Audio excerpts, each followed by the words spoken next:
आषाढी शुद्ध एकादशी सोहळा 6 जुलै 2025 रोजी होणार असून या सोहळ्यासाठी संतश्रेष्ठ श्री ज्ञानेश्वर महाराजांच्या पालखी सोहळ्याचे 30 जून तर जगद्गुरू संत तुकाराम महाराजांच्या पालखी सोहळ्याचे 1 जुलै 2025 रोजी सोलापूर जिल्ह्यात आगमन होणार आहे।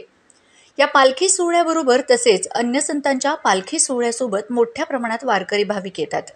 या सर्व वारकरी भाविकांना पालखी मार्ग, विसावा तसेच पालखी तळांवर आवश्यक असलेल्या सर्व सोयी सुविधा उपलब्ध करून देण्यास प्राधान्य द्यावे, तसेच पालखी मार्गावरील अपूर्ण कामे तातडीने पूर्ण करावीत, अशा सूचना जिल्हाधिकारी कुमार आशीर्वाद यांनी दिल्यात।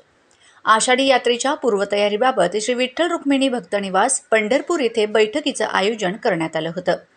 बैठकीस मुख्य कार्यकारी अधिकारी कुलदीप जंगम, प्रांत अधिकारी सचिन इथापे, कार्यकारी अधिकारी राजेंद्र शेळके, उपविभागीय पोलीस अधिकारी डॉक्टर अर्जुन भोसले, तहसीलदार सचिन लंगुटे, गटविकास अधिकारी सुशील संसारे, मुख्य अधिकारी प्रशांत जाधव, कार्यकारी अभियंता अमित निमकर, मंदिर समितीचे व्यवस्थापक मनोज श्रोत्री, पोलीस निरीक्षक विश्वजित घोडके आदी उपस्थित होते।